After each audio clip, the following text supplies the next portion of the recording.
கர்த்தருடைய பரிசுத்த நாமத்திற்கு மகிமை உண்டாவதாக. நம்முடைய வாக்குத்தத்த வசனத்தை வாசியுங்கள். பிரீத்தி அவர்கள் வாசியுங்கள். பிரீத்தி வாசிக்கிட்டோம், வாசிங்க. இதோ சமாதானத்தை கூறுகிறவனுடைய சுவிசேஷகனுடைய கால்கள் மலைகளின் மேல் வருகிறது. யூதாவே, உன் பண்டிகைகளை ஆசரி, உன் பொருத்தனைகளை செலுத்து. துஷ்டன் உன் வழியாய் கடந்து வருவதில்லை. அல்லேலூயா, அல்லேலூயா, அல்லேலூயா. தெய்வ நாமத்திற்கு மகத்துவம் உண்டாவதாக. இந்த வசனத்தை ஆதாரமாக கொண்டு கடந்த நாட்களிலே நாம் சில சத்தியங்களை பார்த்தோம். யூதாவே, உன் பண்டிகைகளை ஆசரி, உன் பொருத்தனைகளை நிறைவேற்று. முதலாவது, நீங்கள் சமாதானத்தை சுவிசேஷமாய் அறிவிக்க வேண்டும். இரண்டாவது, பண்டிகைகளை நாம் ஆசரிக்க வேண்டும். மூன்றாவது, பொருத்தனைகளை நிறைவேற்ற வேண்டும். இந்த மூன்று தலைப்புகளில் நாம் பார்த்தோம். சமாதானத்தை கூறுகிறவர்களாக நாம் காணப்பட வேண்டும் என்று தியானித்தோம். அடுத்ததாக, பண்டிகைகளை ஆசரிக்க வேண்டும் என்று சொல்லி நாம் பார்த்தோம். ஒவ்வொரு தேவனுடைய பிள்ளைக்கும் ஆண்டவர் நியமித்திருக்கிற பண்டிகைகள் இருக்கிறது. அந்த பண்டிகைகளை குறித்து நாம் தியானித்தோம். 7 பண்டிகைகள் ஒரு இஸ்ரவேலனுக்கு கர்த்தர் வாக்குத்தத்தம் கட்டளையாக கற்பனையாக கொடுத்திருக்கிறார். அவன் 7 பண்டிகைகளை என்ன செய்ய வேண்டும்? ஆசரிக்க வேண்டும். கடந்த நாட்களில் பிரதர் வினோத் அவர்கள் பஸ்கா பண்டிகை குறித்து அவர் பேசினார். அதுல இருந்து சில கேள்விகளை நான் உங்களுக்கு கேட்க போகிறேன். கர்த்தருக்கு ஸ்தோத்திரம். இந்த பஸ்கா பண்டிகை ஆசரிக்கப்பட்ட மாதத்தை குறித்து அதிகமாய் அவர் பேசினார். சரிங்களா? முதல் மாதத்துல பஸ்கா பண்டிகை ஆசரித்தார்கள். நிசான் மாதம். அல்லேலூயா, கர்த்தருக்கு ஸ்தோத்திரம். சரண்யா சிஸ்டர் அவர்களுக்கு என்னுடைய அன்பின் வாழ்த்துக்கள். இவ்வளவு செய்திகளை ஆழமா நம்ம சபையில போதிக்கும் போது உங்களுடைய அறிவு கண்கள், மனக்கண்கள் என்ன செய்யணும்? திறக்கப்பட்டிருக்கணும். அதனால இது ரொம்ப காம்ப்ளிகேட்டடான ஒரு சப்ஜெக்ட். இதை எடுத்து அன்னைக்கு பேசினாரு. அப்படி பேசும்போது இதை குறித்து இன்னும் சில காரியங்களை தேவன் எனக்கு வெளிப்படுத்தினார். கர்த்தருக்கு ஸ்தோத்திரம். அதற்காக சில ஆராய்ச்சிகளை எல்லாம் கூட போய் நான் பார்த்தேன். யூதர்களுடைய ரபாய்கள், அவங்க யூதர்களா இருந்து அதிலே ரட்சிக்கப்பட்டு இயேசுவை ஏற்றுக்கொண்டவர்கள் பேசுகிற காரியங்கள் எல்லாம் இதுல பார்த்தேன். நீங்களும் கூட யூடியூப்ல ஒன் ஃபார் இஸ்ரேல் அப்படி போட்டீங்கன்னா ஒரு சேனல் வரும், அதை போய் பாருங்க. கர்த்தருக்கு ஸ்தோத்திரம். அப்படி பார்த்தாலும் இங்க சொல்லப்படுகிற காரியங்கள் ஆவியானவர் நமக்கு ஏவுகிற காரியங்களை தான் பார்க்கிறோம். அது சரியா இருக்குதா என்றதை முதல்ல ஆராய்ந்து பார்க்கணும். கர்த்தருக்கு ஸ்தோத்திரம். இந்த 7 பண்டிகைகளை குறித்து நாம் தியானித்துக் கொண்டிருக்கிறோம். இன்றைக்கு மறுபடியும் அந்த பண்டிகைகளை குறித்து சில ரகசியங்களை உங்களுக்கு நான் சொல்லி தொடர்ந்து அந்த 7 பண்டிகைகளை நான் முடிக்க போகிறோம். பஸ்கா பண்டிகை அவர் பேசினதை தொடர்ந்து பேச போறது இல்லை. அவர் பேசின காரியங்கள் அநேக ரகசியங்களை அவர் சொன்னார். ஆனால் இந்த பண்டிகைகளை தேவன் ஆசரிக்கும்படியாக ஒரு தேவனுடைய பிள்ளைக்கு தேவன் கற்பனைகளாக கட்டளைகளாக அவர் கொடுத்திருக்கிறார். இந்த பண்டிகைகள் எதை காண்பிக்கிறது என்று வேத வெளிச்சத்தினுடைய ஆழத்தில் நாம் பார்க்கும் பொழுது ஒரு வசனத்தை வாசியுங்கள். கொலோசியர் 2ஆம் அதிகாரம் 16, 17 ஆகிய வசனங்களை வாசியுங்கள். கொலோசியர் 2ஆம் அதிகாரம் 16, 17 ஆகிய வசனங்களை வாசியுங்கள். போஜனத்தையும் பானத்தையும் குறித்தாவது நன்றாய் கவனிங்கள். பண்டிகை நாளையும் மாத பிறப்பையும் ஓய்வு நாட்களையும் குறித்தாவது ஒருவனும் உங்களை குற்றப்படுத்தாதிருக்க கடவன். அவைகள் வரும் காரியங்களுக்கு நிழலாகவும் அவைகளின் பொருள் கிறிஸ்துவை பற்றியது. ஒரு அல்லேலூயா சொல்லுங்க. அல்லேலூயா. உற்சாகமா இருக்கிறவங்களா ஒரு அல்லேலூயா சொல்லுங்க. அல்லேலூயா. இந்த சத்தம் போதாது, கொஞ்சம் இன்னும் ஒரு பெரிய சத்தம் வேணும். அல்லேலூயா. ஆண்டவருடைய நாமத்துக்கு மகிமை உண்டாவதாக. பண்டிகைகளினுடைய பொருள் என்ன என்று பார்க்கும்போது 2 காரியம் சொல்லப்பட்டிருக்கிறது. அந்த பண்டிகை கவனியுங்கள். நான் ஒரு 1/2 மணி நேரம் தான் பேச போறேன் இன்னைக்கு. ஏன்னா பல விஷயங்களை சொல்லி உங்க மனதுல இருந்து அது எடுத்து போடக்கூடாத அளவுக்கு உங்களுக்கு பசுமரத்து ஆணி போல உங்களுக்கு அது கடந்து வரணும்னு சொல்ல விரும்புறேன். கர்த்தருக்கு ஸ்தோத்திரம். 3 பண்டிகைகளை சொல்லணும்னு இருந்தேன். இந்த 2 பண்டிகைகளை குறித்து நான் உங்கள் மத்தியில் நான் பேச போகிறேன். ஏற்கனவே நம்ம பேசியிருக்கிறோம். ஆனால் மறுபடியும் அதை குறித்து உங்கள் மத்தியில் சில காரியங்களை சொல்ல போகிறேன். கவனிங்க, குறையா சொல்ல போறது இல்ல, நிறைவானதை தான் சொல்ல போகிறேன். அல்லேலூயா. இந்த பண்டிகைகளினுடைய பொருள் என்ன என்றால், அது வரப்போகிற ஒரு பெரிய காரியத்திற்கு நிழலாக காணப்படுகிறது. அந்த பண்டிகையினுடைய மெய்ப்பொருள் கிறிஸ்துவை பற்றியதாய் காணப்படுகிறது. அல்லேலூயா. காலங்களை குறித்தாவது போஜன பானங்களை குறித்தாவது என்று சொல்லப்பட்டிருக்கிறது. அருமையானவர்களே, எபிரேய வார்த்தையிலே காலங்கள் என்கிற வார்த்தையை எதற்கு பயன்படுத்தி இருக்கிறாங்க தெரியுங்களா? ஆதியாகமத்துல காலங்கள் வருது பாத்தீங்களா? ஆதியாகமத்துல காலங்களை பற்றி சொல்லப்பட்டிருக்கிறது. ஆதியாகமம் 1ஆம் அதிகாரம் 14வது வசனத்திலே 4 காலங்கள் சொல்லப்பட்டிருக்கிறது. அதை வாசிங்க. பின்பு தேவன் பகலுக்கும் இரவுக்கும் வித்தியாசம் உண்டாக்கடவது, வித்தியாசம் உண்டாக்கும்படி வானம் என்கிற ஆகாய விரிவிலே சுடர்கள் உண்டாக்கடவது என்றார். கவனிங்கள், அவைகள் அடையாளங்களாகவும் காலங்களையும் நாட்களையும் வருஷங்களையும். இப்போ 4 காலங்கள் சொல்லப்பட்டிருக்கிறது. அடையாளங்கள், கர்த்தருக்கு ஸ்தோத்திரம், காலங்கள், நாட்கள், வருஷங்கள். இந்த ஆதியாகமத்தில் சொல்லப்பட்ட இந்த காலங்கள் என்கிற வார்த்தையும், நாம லேவியராகமத்தில் பண்டிகைகளை குறித்து ஆண்டவர் பேசினார் பாருங்க, அந்த பண்டிகைகள் என்கிற வார்த்தையும் எபிரேய வார்த்தையிலே ஒரே வார்த்தையாகத்தான் இருக்கிறது. நல்லா புரிஞ்சுக்கங்க. அப்புறம் எனக்கு ஒண்ணுமே புரியலன்னு சொல்லாதீங்க. போன வாரம் ஒரு பிரதர் வந்து பிரசங்கத்தை கேட்டு எனக்கு ஒண்ணுமே புரியல பாஸ்டர் சொல்லிட்டாரு. எனக்கு ரொம்ப ஷாக் ஆயிடுச்சு. அல்லேலூயா. அவ்வளோ டீப்பா பேசி கடைசியில எனக்கு ரொம்ப கஷ்டமா போச்சு. அதனால நீங்க கவனமா கேட்டா இது உங்களுக்கு தெளிவா என்ன செய்யும், இது புரியும். ஆமென் சொல்லுங்க. அல்லேலூயா, அல்லேலூயா, அல்லேலூயா. பழைய ஏற்பாட்டில் சொல்லப்பட்ட காலங்கள் என்கிற அந்த ஆதியாகமத்தில் சொல்லப்பட்ட காலங்கள் என்கிற வார்த்தையும், இங்கே லேவியராகமத்திலே தேவன் தம்முடைய ஜனங்களை ஆசரிக்கும்படி சொன்ன பண்டிகைகள் என்கிற வார்த்தையும் ஒரே வார்த்தையாக சொல்லப்பட்டிருக்கிறது. ஆகவே நான் என்ன உணர்றேன்னா, இந்த பண்டிகைகளை ஆசரிக்க வேண்டும் என்பதற்காக தேவன் அந்த இஸ்ரவேலர்களுக்கு அந்த நாட்கள்ல, அவர்கள் எகிப்திலிருந்து புறப்பட்ட அந்த நாட்கள்ல தான் அதை சொன்னார் என்று அல்ல. பிரியமானவர்களே, தேவன் உலகத்தை சிருஷ்டிக்கும் பொழுதே இந்த பண்டிகைகளை குறித்ததான அவருடைய திட்டமும் தீர்மானமும் அவருடைய மனதில் இருந்தது. அதனாலதான் ஆதியாகமத்தில் அந்த காலங்கள் என்கிற வார்த்தையும் இங்கே பண்டிகைகள் என்ற வார்த்தையும் ஒரே வார்த்தையாக கடந்து வருகிறது. ஒரு ஆமென் சொல்லுங்களேன். கர்த்தருடைய பரிசுத்த நாமத்திற்கு மகிமை உண்டாவதாக. இது கொஞ்சம் கஷ்டம் தான் நீங்க புரிஞ்சுக்கிறதுக்கு. ஆனா தெளிவா கேட்டீங்கன்னா கட்டாயம் இது உங்களுக்கு ஆசீர்வாதமா இருக்கும். இப்படி சொல்லி நான் உங்களை புரிய வைக்க விரும்புறேன். அந்த பண்டிகைகளினுடைய மெய்ப்பொருள் கிறிஸ்துவை பற்றியது. கவனியுங்கள், பண்டிகைகளினுடைய பொருள் என்ன? கிறிஸ்துவே. அந்த பண்டிகைகள் இனி வரப்போகிற ஒரு பெரிய காரியத்திற்கான அடையாளமாக இருக்கிறது, நிழலாக இருக்கிறது. இது ஒரு பெரிய சம்பவம் நடக்க போகிறது. அதுக்கு இன்னும் சொல்ல போனால், இந்த பண்டிகைகள் என்கிற எபிரேய வார்த்தைக்கு அர்த்தம்னா தெய்வீக சந்திப்பு, டிவைன் அப்பாயின்மெண்ட் என்று சொல்லப்பட்டிருக்கிறது. பண்டிகைகள் என்று சொன்னால் என்ன? தெய்வீக சந்திப்பு. தேவன் நம்முடைய ஜனங்களை சந்திப்பதற்காக ஏற்பாடு செய்த ஒரு பண்டிகை தான் இந்த பண்டிகைகள் காணப்படுகிறது. கர்த்தருக்கு ஸ்தோத்திரம். பிரியமானவர்களே, தேவன் தம்முடைய ஜனங்களை சந்திப்பதற்காக ஒரு டிவைன் அப்பாயின்மெண்ட்டை ஏற்படுத்தினார், தெய்வீக நியமனங்களை ஏற்படுத்தினார். அதுதான் பண்டிகையாய் காணப்படுகிறது. பிரியமானவர்களே, அது மாத்திரமல்ல, இன்னொரு வசனத்தை கூட நீங்கள் வாசியுங்கள்.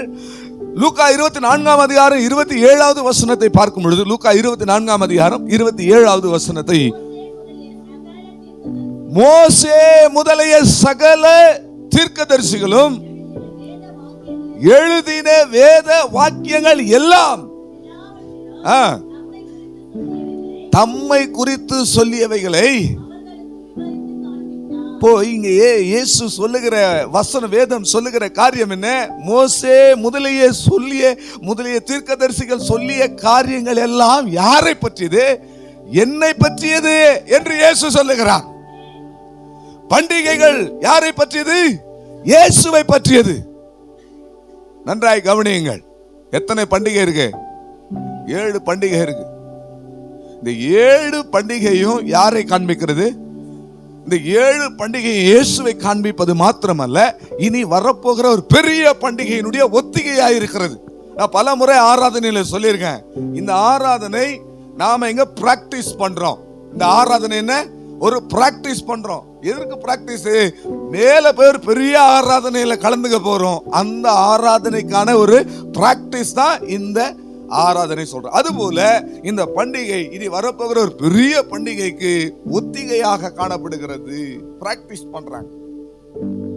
அது மாத்திரமல்ல, இந்த பண்டிகை ஒரு தெய்வீக சந்திப்பு. தேவன் தம்முடைய ஜனங்களை சந்திக்கிற ஒரு அனுபவத்தை அது காண்பிக்கிறது. கர்த்தருக்கு ஸ்தோத்திரம். இறுதியாய் நடக்க போகிற ஒரு பெரிய ஃபெஸ்டிவலுக்கு இது ஒரு ஒத்திகையா இது காணப்படுகிறது. கர்த்தருக்கு ஸ்தோத்திரம். இந்த பண்டிகைகளை நாம் இப்படி பிரித்துக் கொள்ளலாம். கவனியுங்கள். ஒன்று ஓய்வு நாள் பண்டிகை, இன்னொன்று வருடாந்திர பண்டிகை என்று நாம் பிரித்துக் கொள்ளலாம். இன்னும் சொல்ல போனா, இப்போ இந்த மெய்ப்பொருளுக்கு நான் வரேன். இந்த பண்டிகைகளை நாம 3ஆய் பிரிச்சுக்கலாம். கிறிஸ்துவை பற்றியது அப்படி சொன்னா இந்த பண்டிகையை நம்ம 3ஆய் பிரிச்சுக்கலாம். முதல் 3 பஸ்கா பண்டிகை, புளிப்பில்லாத அப்ப பண்டிகை, அடுத்தது முதற் பலன்களின். கர்த்தருக்கு ஸ்தோத்திரம். யாராவது ஒருத்தர் விழிப்பா இருப்பீங்கன்னு பார்த்தா ரொம்ப சந்தோஷம் சிஸ்டர். கொஞ்சம் சத்தமா சொல்லுங்க. 4வது தான் வாரங்களின் பண்டிகை என்கிற பெந்தகோஸ்தே பண்டிகை. அதை அப்படியே நிறுத்துங்க. முதல் 3 பண்டிகைகள் நன்றாய் கவனியுங்கள். திரும்ப ஒரு தடவை சொல்லுங்க. 1 பஸ்கா பண்டிகை. சத்தமா பேசுங்க. பஸ்கா பண்டிகை, புளிப்பில்லாத அப்ப பண்டிகை, 3வது முதற் பலன்களின் பண்டிகை. அதன் பிறகு 4வது பண்டிகை என்ன அப்படின்னா, அது வாரங்களின் பண்டிகை என்கிற பெந்தகோஸ்தே பண்டிகை. சரி, முதல் 3 பண்டிகை எடுத்துக்கிட்டீங்கன்னா, அந்த முதல் 3 எல்லா பண்டிகையுமே கிறிஸ்துவை பற்றியது. இனி வரப்போகிற ஒரு காரியத்தினுடைய நிழலா இருக்கிறது. அந்த முதல் 3 பண்டிகைகள் கிறிஸ்துவை பற்றியதுன்னா, அதுல கிறிஸ்துவை பற்றி என்ன காரியம் சொல்லப்பட்டிருக்கிறது? எப்படி அது கிறிஸ்து இயேசுவுக்குள்ளே நிறைவேறினது? எப்படி புதிய ஏற்பாட்டிலே ஆவிக்குரிய இஸ்ரவேலர்களாய் இருக்கிற நம்முடைய வாழ்க்கையில எப்படி அது பொருந்தும்? நன்றாய் கவனியுங்கள். கொஞ்சம் கஷ்டம்தான். ஆனா இந்த ஒரு என்ன சொல்றது, வெளிச்சம் உங்கள் மனதில் உண்டாச்சுன்னா இது ஒரு பெரிய ஒரு சந்தோஷமா இது உங்களுக்கு மாறும். பிரியமானவர்களே, கர்த்தருக்கு ஸ்தோத்திரம். இந்த முதல் 3 பண்டிகை கிறிஸ்துவின் மரணத்தை பற்றியும், 2வது அவருடைய அடக்கம் பண்ணுதலை பற்றியும், 3வது அவருடைய உயிர்த்தெழுதலை பற்றியும் இந்த முதல் 3 பண்டிகைகள் காண்பிக்கிறது. பஸ்கா பண்டிகை கிறிஸ்துவின் மரணத்தை பற்றியும், 2வது புளிப்பில்லாத அப்ப பண்டிகை அவருடைய அடக்கம் பண்ணப்படுதலையும், முதற் பலன்களின் பண்டிகை அவருடைய உயிர்த்தெழுதலையும் அது காண்பிக்கிறது. எத்தனை பேருக்கு புரியுதுங்க? சில விஷயங்கள் இத இயேசு கிறிஸ்துவுக்கும் இந்த நான் சொன்ன இந்த காரியங்களுக்கும் எப்படி லிட்டரலா பைபிள் அது செட் ஆகுது அப்படின்றத நான் உங்களுக்கு இன்னைக்கு காண்பிக்க போகிறேன். கர்த்தருக்கு ஸ்தோத்திரம். இந்த 4வது பண்டிகை இருக்கு பாத்தீங்களா, பெந்தகோஸ்தே பண்டிகை. இதுவும் முதற் பலன்களின் பண்டிகைக்கு ஏற்றாற் போல அதுல ஒரு பார்ட் மாதிரி தான் இருக்கும். ரெண்டுமே சிமிலரா ஒரே மாதிரி தான் இருக்கும். ஆனா அதுக்கு உள்ளார போய் பார்க்கும்போது நமக்கு ரொம்ப ஆசீர்வாதமா இருக்கும். கர்த்தருக்கு ஸ்தோத்திரம். இப்பவே நீங்க ஒரு மாதிரி இருக்கிறீங்க. உங்களை பார்க்கும்போது போன வாரம் பிரசங்கம் பண்ண மாதிரி வல்லவர்கள் நல்லவர்கள்னு பண்ணக்கூடாதா அப்படின்னு நீங்க நினைக்கிறீங்க. ஸ்தோத்திரம். என்னைக்காவது ஒரு நாள் அப்படி உங்களுக்கு கசப்பு மிட்டாய் கொடுப்போம், இனிப்பு மிட்டாய் கொடுப்போம். இந்த பிள்ளைங்க சாப்பிட்றதுக்கு, மாத்திரை சாப்பிட்றதுக்கு கொஞ்சம் என்ன செய்யும், அடம் பிடிக்கும். அந்த பிள்ளைங்களுக்குன்னு சொல்லி, ஏன்னா கசப்பா இருக்கு இல்லையா, இந்த பிள்ளைங்களுக்குன்னு சொல்லி என்ன செய்வோம், சில மாத்திரைகளை சாக்கரையும் போட்டிருப்பாங்க, வாயில் வச்சா கொஞ்சம் டேஸ்டாக இருக்கும், அதை முழுங்கிட்டு அது உள்ளே போய் அது கசப்பை என்ன செய்யும், வெளிப்படுத்தும். அதுபோல் சில நேரத்தில் உங்களுக்கு அந்த சாக்கரையும் பூசினா மாதிரி சில சத்தியங்கள் உங்களுக்கு சொல்லுவோம். ஆனால் அது உள்ளே போய் அது நல்லா ஆழமாக பார்த்தீங்கன்னா அது உங்களுக்கு கசப்பை வெளிப்படுத்தும். கர்த்தருக்கு ஸ்தோத்திரம். பிரியமானவர்களே, இப்போ நாம் பண்டிகைக்கு நேராக வருவோம். இந்த 7 பண்டிகைகளை 3 பிரிவாக பிரிக்கலாம். முதல் 3 பண்டிகை நிசான் மாதம் என்று சொல்லப்படுகிற எபிரேய காலண்டர்ல ஸ்டார்ட் பண்ணுகிற யூதர்களுடைய முதலாம் மாதம் என்று கடந்த நாட்களில் வினோத் பிரதர் அவர்கள் தன்னுடைய செய்தியிலே சொல்லி இருந்தார். ஆகவே நன்றாய் கவனியுங்கள், இதை இப்படி நீங்க புரிஞ்சுக்கீங்க. நமக்கு முதல் மாதம் எது? ஜனவரி இல்லைங்களா? தமிழ்லயும் நமக்கு தமிழர்கள் தமிழ்ல நமக்கு ஒரு முதல் மாதம் இருக்கு, சித்திரை இல்லையா? நமக்கு தமிழர்களுக்கு சித்திரை என்று ஒரு மாதம் இருக்கிறது போல, உலக அளவிலே பொதுவான ஒரு காலண்டர் ஆங்கில காலண்டர்ல ஜனவரி இருக்கிறது போல, இந்த யூதர்களுக்கு அவர்களுடைய காலண்டர்ல அவர்களுடைய முதல் மாதம் நிசான் மாதம். ஸ்தோத்திரம். அந்த நிசான் மாதத்துல இந்த 3 பண்டிகைகளை அவர்கள் செலிப்ரேட் பண்ண ஆரம்பிக்கிறார்கள். கர்த்தருக்கு ஸ்தோத்திரம். ஜனவரி, அவர்களுடைய ஜனவரி ஆகிய நிசான் மாதத்துல 3 பண்டிகை. அத்தோட இந்த 4வது பண்டிகை எப்ப கொண்டாடுறாங்கன்னா, அவங்க 3வது வாரத்துல 3வது மாதத்துல இதை கொண்டாடுறாங்க. இதை சொன்னீங்களா பிரதர்? 3வது மாதத்துல கொண்டாடுறாங்க. அடுத்த 3 பண்டிகையை அவர்களுடைய 7ஆம் மாதத்துல கொண்டாடுறாங்க.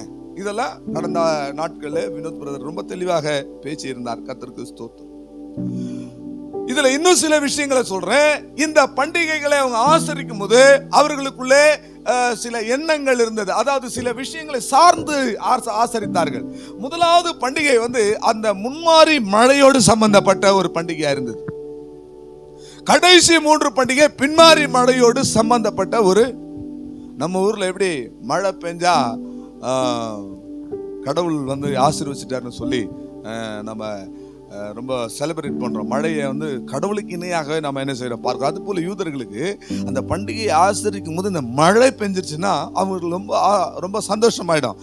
மழை பெய்யல சொன்னா தெய்வம் ஏதோ நம்ம மேல கோபமா இருக்கிறாரு அப்படின்னா அவங்க இந்த பண்டிகையை செலிப்ரேட் பண்றதுக்கு முன்னாடி என்ன செய்யணும், அவர்களுக்கு முதல் 3 பண்டிகையை ஸ்டார்ட் பண்றதுக்கு முன்னாடி மழை பெய்யணும். அப்படின்னா கர்த்தர் நம்ம அங்கீகரிக்கிறார், கர்த்தர் நம்ம ஆசீர்வதிக்கிறார்னு அவங்க எடுத்துக்குவாங்க. இல்ல மழை பெய்யல அப்படின்னு சொன்னா தேவன் நம்ம மேல கோபமா இருக்கிறாருன்னு நினைச்சுக்குவாங்க. ஸ்தோத்திரம். அதுபோல மழை பெய்யலன்னா தேவன் கோபமா இருக்கிறாருன்னு அவங்க நினைச்சுக்குவாங்க. ஸ்தோத்திரம். இந்த இன்னொரு காரியம், இந்த பண்டிகைகள் எதோடு சம்பந்தப்பட்டிருக்கு? மழை, அதை பேஸ் பண்ணி பண்றாங்களா? இன்னொரு விஷயம், விதைத்தல் அறுத்தல் இதோட கூட சம்பந்தப்பட்டிருக்கிறது. விதைக்கும் போது செலிப்ரேட் பண்ணுவாங்க, அறுக்கும் போது செலிப்ரேட் பண்ணுவாங்க. விதைக்கும் போது முதலாவது வார்கோதுமை அறுவடைக்கு ஒரு ஃபெஸ்டிவல் இருக்கு. 2வது ஒரு அறுவடை வரும், கோதுமை அறுவடை வரும். வார்கோதுமை வேற, பார்லி ஹார்வெஸ்டுக்கு ஒரு ஃபெஸ்டிவல் இருக்கும். 2வது நார்மலான கோதுமை அறுவடை செய்யும்போது ஒரு ஃபெஸ்டிவல் இருக்கும். அந்த மாதிரி இந்த விதைத்தலும் அறுத்தலோட அவர்களுக்கு இதெல்லாம் ஏன் சொல்றேன்னா நீங்க நல்லா புரிஞ்சுக்கிங்க, பின்னாடி அதை குறித்து பேசுவோம். கர்த்தருக்கு ஸ்தோத்திரம். ஆண்டவருடைய நாமத்துக்கு மகிமை உண்டாவதாக. முன்மாறி பெய்யும் பொழுது முதல் 3 பண்டிகை, பின்மாறி பெய்த உடனே அந்த கடைசி, இதுக்கு நடுவுல அவர்களுக்கு அந்த இடைப்பட்ட காலத்துல 4வது பண்டிகை, அந்த பெந்தெகோஸ்தே பண்டிகையை கொண்டாடுவாங்க. நான் ஏற்கனவே சொன்னபடி முதல் 3 பண்டிகை கிறிஸ்துவை பற்றியது. அது எல்லா பண்டிகையுமே கிறிஸ்துவை பற்றியது. அதுல முதல் 3 கிறிஸ்துவின் மரணத்தையும் அவருடைய அடக்கம் பண்ணப்படுதலையும் அவருடைய உயிர்த்தெழுதலையும் அது காண்பிக்கிறது. இதை நாம் இன்றைக்கு கொஞ்ச நேரம் தியானித்து நாம் ஜெபிக்க போகிறோம். யூதர்கள் இதை ஒரு ஒத்திகையாக இன்றைக்கும் செய்து கொண்டிருக்கிறார்கள்.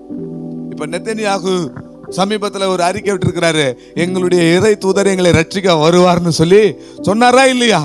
அவங்க இன்னுமே என்ன செய்யறாங்க, மேசியா வருவார்னு உட்கார்ந்துட்டு இருக்கிறாங்க. வந்த மேசியாவை அவர்களால் என்ன செய்ய முடியல, கண்டுகொள்ள முடியல. அவர்கள் இன்னுமே ஒத்திகையாக அதை பார்த்து கொண்டே இருக்கிறாங்க. அதனுடைய மெய்ப்பொருள் கிறிஸ்து என்பதை அவர்கள் அறியவில்லை. இன்னைக்கு ஒரு விஷயத்தை மாத்திரம் தான் சொல்றதுக்கு நேரம் இருக்கும்னு நினைக்கிறேன். நீங்க இதை பார்த்தீங்கன்னா ரொம்ப ஆச்சரியமா இருக்கும் பிரியமானவர்களே. கர்த்தருக்கு ஸ்தோத்திரம். கடைசி 3 பண்டிகை இயேசு கிறிஸ்துனுடைய ரகசிய வருகையை, அதாவது 2ஆம் வருகை, உபத்திரவ காலத்தை, அவருடைய பகிரங்க வருகையை காண்பிக்கிறது தான் கடைசி 3 பண்டிகை. அதெல்லாம் ஈஸ்டருக்கு பிறகு நாம் தியானிக்க போகிறோம். ஈஸ்டருக்கு ஒரு சிறப்பு செய்தியாளர் நம்ம மத்தியில வரப்போகிறார். கர்த்தருக்கு ஸ்தோத்திரம். ஆகவே பிரியமானவர்களே, எழுத்தின்படியான இந்த ஆசரிப்பு கிறிஸ்துவுக்குள்ள எப்படி நிறைவேறினது, நம்முடைய வாழ்க்கையில அது எப்படி ஒத்து போகிறது, இதுதான். ஆவிக்குரியவர்களா இருந்தால், வேத வசனத்தின் மேல வாஞ்சை உள்ளவர்களா இருந்தால் கவனமாய் கேளுங்கள் பிரியமானவர்களே. முதலாவது பண்டிகை பஸ்கா பண்டிகை. இது கிறிஸ்துவுக்குள்ள எப்படி நிறைவேறினது என்பதை நாம் பார்க்கலாம். லேவியராகமம் 23ஆம் அதிகாரம் 5வது வசனத்தை வாசியுங்கள். லேவியராகமம் 23:5.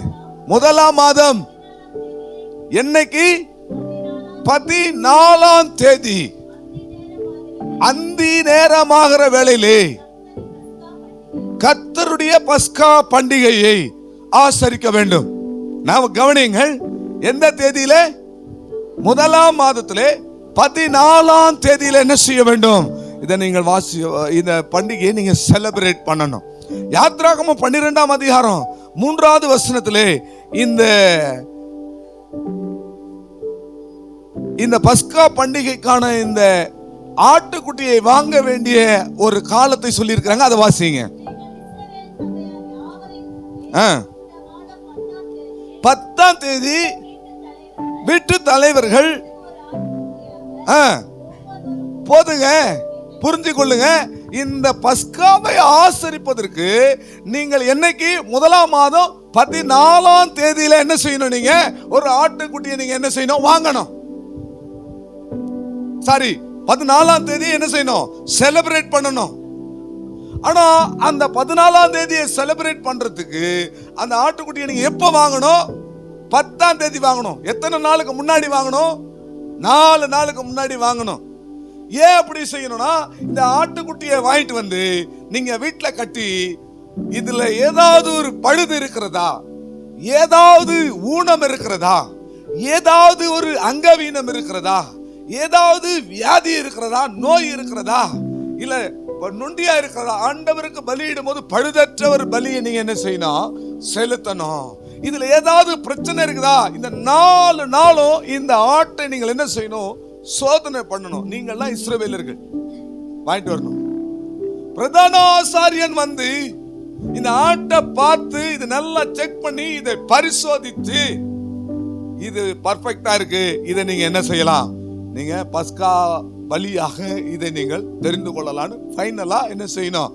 சொல்லணும். பண்டிகை எப்போ?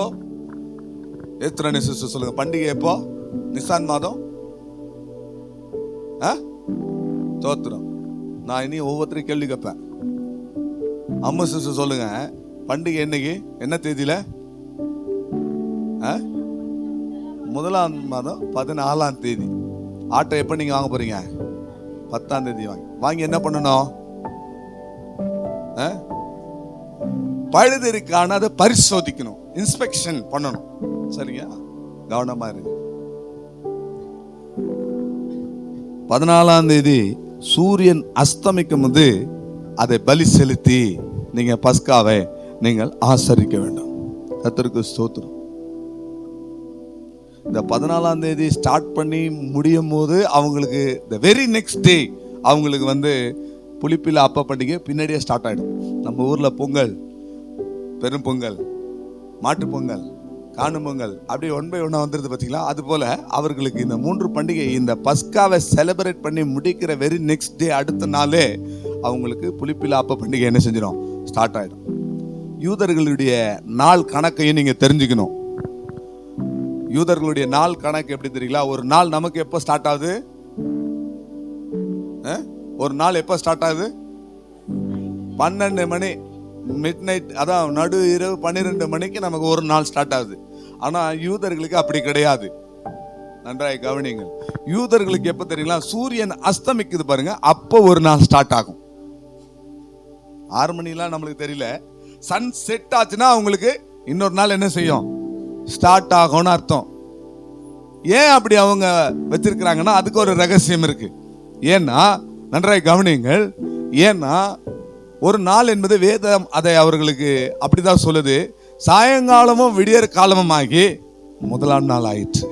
புரியுதுங்களா? சாயங்காலமும் விடியற் காலமும் ஆகி அப்ப அவங்களுடைய டே, இனி வர எல்லா பண்டிகையும் பார்க்கும்போது இது மனசுல இருக்கணும். நீங்க அவங்க சாயங்காலம் ஸ்டார்ட் பண்ணும்போது அவங்களுக்கு ஒரு நாள், சூரியன் அஸ்தமித்த உடனே ஒரு நாள் அவர்களுக்கு ஸ்டார்ட் ஆகுது. கர்த்தருக்கு ஸ்தோத்திரம். பிரியமானவர்களே, இந்த ஆட்டை அப்படியே உங்க மனதில் வச்சுக்கொள்ளுங்க. Very interesting. இந்த ஆட்டை அப்படியே மனசுல வச்சுக்கொள்ளுங்க. இந்த ஆட்டை 14ஆம் தேதி நீங்கள் பலி செலுத்த வேண்டும். அதற்காக நீங்கள் 10ஆம் தேதியே வாங்கி 4 நாட்கள் அதை நீங்கள் பரிசோதிக்கணும். பலவிதமான சோதனைக்குள்ளுக்குள்ள உட்படுத்தி அதுல ஏதாவது ஒரு பழுது இருக்கிறதா, ஏதாவது ஒரு காரியம் இருக்கிறதா என்பதை கண்டுபிடித்து அதன் பிறகு நீங்கள் அதை பலி செலுத்தி நீங்கள் பஸ்காவை ஆசரிக்க வேண்டும். பிரியமானவர்களே, இது இயேசுவிலே எப்படி நிறைவேறினது என்று நான் பார்க்கும் பொழுது, இன்றைக்கு குருத்தோலை நான் உள்ள என்ட்ராகும் போதே குருத்தோலை ஞாயிறு ஒரு மனதில் வச்சு இயேசுராஜா முன்னே செல்கிறார், ஓசன்னா கீதம் பாடுவோம்னு ஆரம்பிச்சாரு. கர்த்தருக்கு ஸ்தோத்திரம். பிரியமானவர்களே, யோவான் இயேசு கிறிஸ்துவை அறிமுகப்படுத்தும் பொழுது எப்படி அறிமுகப்படுத்துகிறார் தெரியுங்களா? இதோ உலகத்தின் பாவங்களை சுமந்து தீர்க்கிற தேவ ஆட்டுக்குட்டி, உலக தோற்றத்துக்கு முன்னதாகவே அடிக்கப்பட்ட ஆட்டுக்குட்டி, நீங்கள் வெள்ளியினாலும் பொன்னினாலும் மீட்கப்படாமல் கிறிஸ்துவின் விலையேற பெற்ற இரத்தத்தினாலே மீட்கப்பட்டிருக்கிறீர்கள் என்று சொல்லப்பட்டிருக்கிறது. மாசற்ற ஆட்டுக்குட்டியின் இரத்தத்தினாலே நீங்கள் மீட்கப்பட்டிருக்கிறீர்கள். மாசற்ற ஆட்டுக்குட்டியின் இரத்தத்தினாலே பாவங்கள் கழுவப்பட்டிருக்கிறது என்று வேதம் நமக்கு தெளிவாய் சுட்டி காட்டுகிறது. ஆகவே இந்த ஆட்டுக்குட்டி யார் தெரியுங்களா? நம்முடைய ஆண்டவராகிய இயேசு. இது எல்லாருக்குமே தெரியும். பஸ்கா ஆட்டுக்குட்டினா யாருதான்? ஆண்டவராகிய இயேசு நமக்கு நல்லா தெரியும். கர்த்தருக்கு ஸ்தோத்திரம். இந்த சம்பவம் இயேசுவிலே எப்பொழுது நிறைவேறுகிறது தெரியுங்களா? இந்த குருத்தோலை ஞாயிறு நம்ம எல்லாரும் செலிப்ரேட் பண்றோமே. நம்ம எல்லாரும் நாம பண்றதுல இன்னைக்கு கிறிஸ்தவர்கள் பண்றாங்க குருத்தோலை ஞாயிறு என்று சொல்லி. இதே நாளிலே தான் இயேசு கிறிஸ்து ஒலிவ மலையின் அடிவாரத்துக்கு வந்தார். அதாவது இவர்களுடைய ஃபெஸ்டிவல் ஸ்டார்ட் பண்ண போகிற 14ஆம் தேதி இவர்களுக்கு ஃபெஸ்டிவல் ஸ்டார்ட் ஆக போகிறது. அதற்கு 4 நாட்கள் முன்பதாக இயேசு கிறிஸ்து ஒலிவ மலையினுடைய அடிவாரத்துக்குள்ளே கடந்து வருகிறார். கர்த்தருக்கு ஸ்தோத்திரம். நன்றா இப்ப புரியுதுங்களா உங்களுக்கு? புரியுதுங்களா இல்லையா? இவங்க யூதர்கள் 4 நாளைக்கு முன்னாடி வாங்குறாங்க பாருங்க. அந்த நாள் 10ஆம் தேதியில இயேசு கிறிஸ்து ஒலிவ மலையினுடைய அடிவாரத்துக்கு வந்துட்டார். அப்பதான் இன்னும் யூதர்களுடைய அந்த ரபாய்மார்கள் என்ன சொல்றாங்க தெரியுங்களா? ஒரு யூதன் ஒரு பஸ்காவை எருசலேமிலிருந்து பஸ்கா ஆட்டுக்குட்டியை வாங்கிட்டு, கர்த்தருக்கு ஸ்தோத்திரம், பெத்லகேமிலிருந்து வாங்கிட்டு எருசலேமுக்கு போறானா. எதற்கு போறானா? போகும்போதுதான் இயேசு கிறிஸ்து கழுதின் மேலே ஏறினவராக அவர் என்ன செய்றாரு? அங்கே கடந்து வருகிறார். அல்லேலூயா, அல்லேலூயா சொல்லுங்களேன். இந்த ரமாய் அதை குறித்து பேசும்போது நான் ரொம்ப ஆச்சரியப்பட்டேன். பாருங்க, ஒரு தோல்ல ஒருத்தன், ஒரு ஆசாரியன் ஒருத்தன், ஒரு இஸ்ரவேலன் ஒருத்தன் ஒரு ஆட்டுக்குட்டியை வாங்கிட்டு அவன் என்ன செய்யறான்? பெத்லகேமில் வாங்கிட்டு எருசலேமுக்கு போறான். போகிற போது அவனுக்கு எதிரே முதலாவது இயேசு கிறிஸ்து வந்தாராம். இந்த 2 சம்பவமும் அந்த 10ஆம் தேதியில இந்த ஆட்டை வாங்குறாங்கன்னா, அதே 10ஆம் தேதியில இயேசு கிறிஸ்து அந்த 2 பேரும் ஒருவருக்கு ஒருவர் நேர்ல சந்திக்கிறாங்களாம். பிரியமானவர்களே, அல்லேலூயா, அல்லேலூயா, கர்த்தருக்கு ஸ்தோத்திரம். பிரியமானவர்களே, இன்றைக்கு தான் அந்த நாள். இன்றைக்கு குருத்தோலை ஞாயிறு என்று சொல்லி எல்லாரும் என்ன செய்றாங்க? ஆசரித்துக் கொண்டிருக்கிறாங்க. நீங்க நினைவுக்கு வரணும். நம்ம ஆவிக்குரியவர்கள் நாம நினைக்கணும், ஒரிஜினலா இயேசு கிறிஸ்து இன்றைக்கு தான் என்ன செய்தாரு? அவர் அந்த எருசலேமுக்குள்ள கடந்து வருகிறார். பெத்லகேமில வாங்கப்பட்ட ஆட்டுக்குட்டி எருசலேமுக்குள்ள இயேசு பெத்லகேமில அவர் பிறந்து அவர் எருசலேம் வீதிகளிலே சிலுவையை சுமந்து கொண்டு அவர் போனார். அல்லேலூயா, கர்த்தருக்கு ஸ்தோத்திரம். பிரியமானவர்களே, இதை லூக்கா 19ஆம் அதிகாரம் 37, 38 வசனங்களிலே நீங்கள் இந்த காரியங்களை பார்க்கலாம். பிரியமானவர்களே, இப்ப 10ஆம் தேதி வந்துட்டாரு. இந்த ஆட்டை 10ஆம் தேதி வாங்கிட்டாங்க. வாங்கின ஆட்டை என்ன செய்யணும்? பரிசோதிக்கணும், சோதிச்சு பார்க்கணும். அப்படியானால் இயேசு கிறிஸ்து இந்த 10ஆம் தேதி உள்ள வந்ததிலிருந்து அவரை பரிசோதிக்க முடியாத சோதனை வேளைகள் அவருக்கு ஸ்டார்ட் ஆச்சுங்க. கர்த்தருக்கு ஸ்தோத்திரம். 20ஆம் அதிகாரத்திலே 20வது வசனம் நீங்க வாசிச்சு பார்த்தீங்கன்னா தெரியும். 20ஆம் அதிகாரத்தில் 2வது வசனம், இயேசுவை பரிசோதிக்கும்படி அங்க பிரதான ஆசாரியன், பரிசேயன், சதுசேயர் எல்லாரும் என்ன செய்றாங்க? இயேசுவை என்ன செய்றாங்க? வந்து பரிசோதிக்கிறாங்க, அவரை சோதிக்கிறாங்க, அவரை செக் பண்றாங்க. அவர் வார்த்தையினாலாவது ஏதாவது குற்றம் கண்டுபிடிக்க முடியுமா என்று சொல்லி அவர் வகை தேடுறாங்க. ஒன்னும் கண்டுபிடிக்க முடியல. 2 பேரை செட் பண்ணி அந்த 2 பேரை வந்து பேசுறாங்க. என்ன பேசுறாங்க? போதகரே, நீ நன்றாய் போதிக்கிறீர், முகதாட்சண்யம் இல்லாமல் நீங்கள் உபதேசிக்கிறீர். ஆனாலும் எங்களுக்கு சொல்லுங்க, ராயனுக்கு நாங்கள் வரி செலுத்தணுமா, வரி செலுத்த கூடாதா, அப்படி வார்த்தையிலே குற்றம் கண்டுபிடிக்கலாமா என்று சொல்லி என்ன செய்தாங்க, வகை தேடினாங்க. இந்த ஆடு 10ஆம் தேதியில வாங்கின ஆடு 4 நாள் சோதிக்கப்படுது. இயேசு கிறிஸ்து 10ஆம் தேதி எருசலேமுக்கு வருகிறார். நிசான் மாதம் 10ஆம் தேதியிலே எருசலேமுக்கு வந்தார். 4 நாட்கள் அவரை சோதிக்கிறார்கள். கர்த்தருக்கு ஸ்தோத்திரம். வாசியுங்கள் 20ஆம் அதிகாரத்தினுடைய 2வது வசனத்தை வாசியுங்கள்.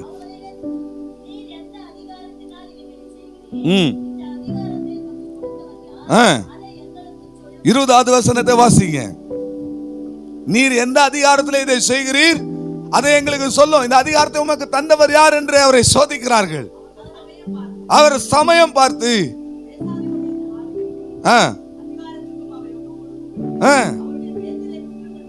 அவருடைய பேச்சிலே அவரை குற்றம் கண்டுபிடிக்க முடியும். 2 வேதக்காரர் ஆளை செட் பண்ணி அனுப்புறாங்க, சோதிக்கிறாங்க. கர்த்தருக்கு ஸ்தோத்திரம். 27வது வசனத்தை வாசிங்க. சதுசேயர் அவருடைய உபதேசத்தை சோதிக்கும்படியாக வர்றதை வாசிங்க. உயிர்த்தெழுதல் இல்லை என்று சாதிக்கிற சதுசேயர்கள் சிலர் அவரிடத்துல வந்து, போதுகிறே போதும், அவர் என்ன செய்யறாங்க, இப்போ சதுசேயர்கள் வந்து சோதிக்கிறாங்க. பல விதமான சோதனைகள் இந்த ஆட்டுக்குட்டிக்கு நடக்கிறது. இங்க இயேசு கிறிஸ்துவுக்கும் சோதனைகள் நடக்கிறது. அந்த பஸ்காவினுடைய நிழல் யாரு, இயேசு கிறிஸ்து. அதனுடைய மெய்ப்பொருள் யாரு, இயேசு கிறிஸ்து. அதனுடைய நிஜம் யாரு, இயேசு கிறிஸ்து. இங்க அது நடக்குது பாருங்க. அந்த சேம் டே இங்க நடக்கிறது. அந்த நிசான் மாதத்துல அந்த 10ஆம் தேதியில நடக்க வேண்டிய விஷயம் இப்போ இயேசு கிறிஸ்துக்கு நடந்து கொண்டிருக்கிறது. அதுதான் மோசே முதலிய தீர்க்கதரிசிகள் சொன்னியவைகள் எல்லாம் என்னை பற்றியவைகளே என்று இயேசு சொல்லுகிறார். ஹல்லேலூயா. ஃபைனலா ஒரு ஆசாரியன் வந்து இந்த ஆட்டை பரிசோதிக்கணும். இப்ப இயேசுவுக்கு ஃபைனலா ஒருத்தன் வரான், அதான் பைலட். கர்த்தருக்கு ஸ்தோத்திரம். பிலாத்துவினுடைய நியாயஸ்தானத்துக்கு முன்பதாக இயேசு நிறுத்தப்படுகிறார். பிலாத்து என்ன சொல்றான், இந்த மனுஷனில ஒரு குற்றத்தை நான் காணவில்லை. அன்றைக்கு அந்த ஆட்டை கொண்டு வந்து செக் பண்ணி பார்த்துட்டு ஃபைனலா இது எதுவுமே இதுல பழுது இல்ல, இதுல எதுவுமே குற்றம் இல்ல, இதை பலி செலுத்துவதற்கு ஆயத்தமா இருக்கிறதுன்னு ஒருத்தன் அங்க முடிவு செய்யணும். இங்க பாருங்க 23ஆம் அதிகாரம் 23ஆம் அதிகாரத்தினுடைய 4வது வசனத்திலே பிலாத்துவுக்கு முன்பதாக இயேசு நிற்கிறதை நாம் பார்க்க முடியும். வாசியுங்கள். அப்பொழுது பிலாத்து பிரதான ஆசாரியர்களையும் இந்த மனுஷனத்திலே எந்த ஒரு குற்றத்தையும் காணவில்லை. எத்தனை பேருக்கு இந்த சத்தியம் சரியா புரியுது? கரங்களை உயர்த்தி ஒரு அல்லேலூயா சொல்லுங்க. அல்லேலூயா. பஸ்கா பண்டிகையினுடைய பொருள், மெய் பொருள் இயேசுவே. இயேசுவிலே நிறைவேறுகிற பஸ்காவினுடைய பண்டிகையை பாருங்கள். அந்த ஆட்டை வாங்கிட்டு வர்றது ஒரு தேதி, பலியிட வேண்டியது ஒரு தேதி.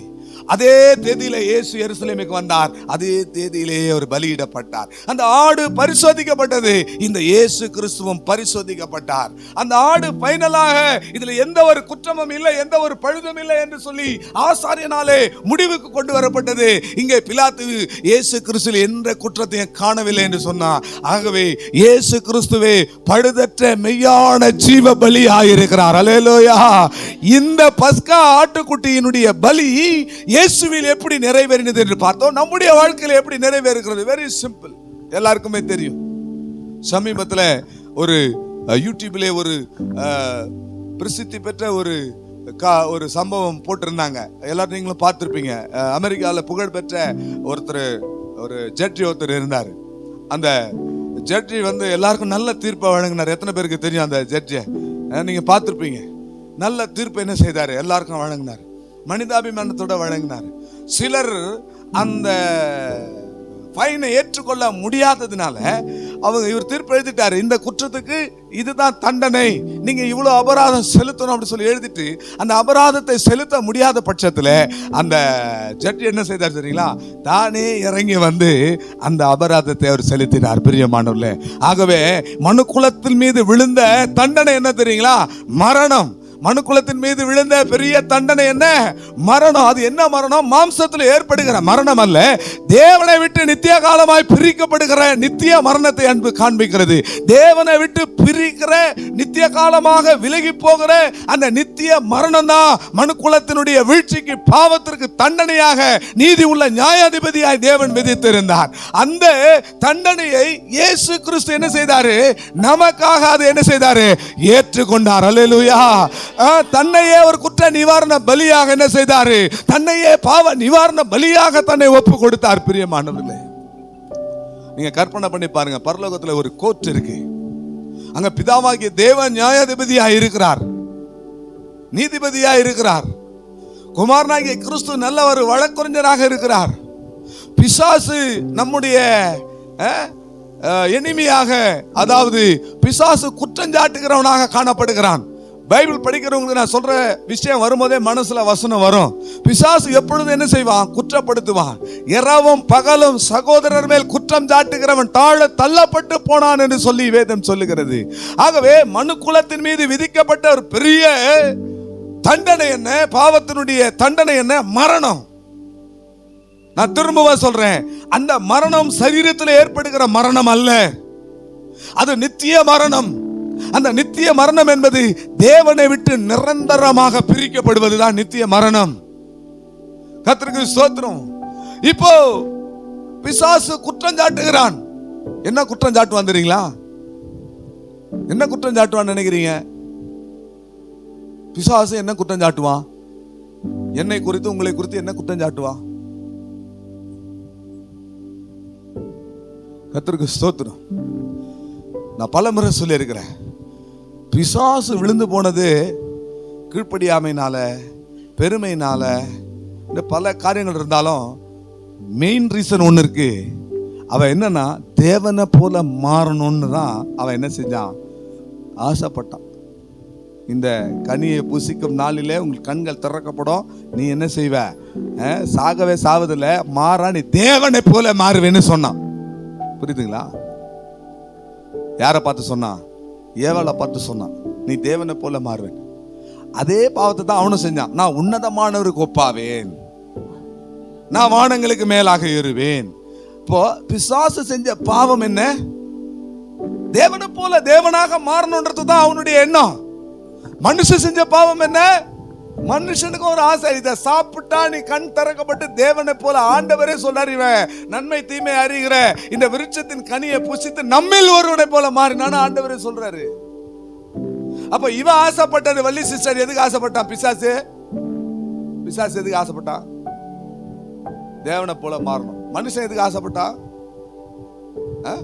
அவனும் தேவனை போல மாறணும். இப்ப பிசாசுக்கு நித்திய ஆக்கினைய ஆண்டவர் நியமிச்சு வச்சுட்டாரு. ஆனா மனுஷனுக்கு இறங்கி என்ன செய்தாரு? தேவ தூதருக்கு உதவியாய் கை கொடாமல் மனுஷருக்கு என்ன செய்தாரு? கை கொடுத்தாரு. கவனிங்க, இதுதான் சொன்ன நான் ஏற்கனவே, இது கொஞ்சம் வசனம் வெளிச்சம் என்னதான் உங்களுக்கு புரியும் சொல்லி. கர்த்தருக்கு ஸ்தோத்திரம். பிசாசுக்கு கை கொடுக்கல, தேவ தூதனுக்கு கை கொடுக்கல, மனுஷனுக்கு. இது அவன் மனதுல இருக்கும். இன்னும் உங்களுக்கு புரிய வைக்கிறதுக்கு சொல்றேன். ஒரு வீட்டுல ஒரு குழந்தை இருக்குன்னு வச்சுக்கோங்க. இப்போ பிளஸன் இருக்கான். பிளஸன் தான் இப்ப எல்லாமே சுதந்திரவாளி இல்லையா? அவர் தான் ராஜா மாதிரி போறதும் மறுத்தான் பண்ணிட்டு இருக்கிறாரு. அடுத்தது அவருக்கு தங்கச்சியோ தம்பியோ ஒன்று வந்துருச்சுன்னு வச்சுங்களேன், பிளஸனுடைய மூஞ்ச பார்க்கணுமே. சோத்திரம். ஏற்கனவே அது முட்டைக்கண்ணு அப்படி இருக்கு. சோத்திரம்.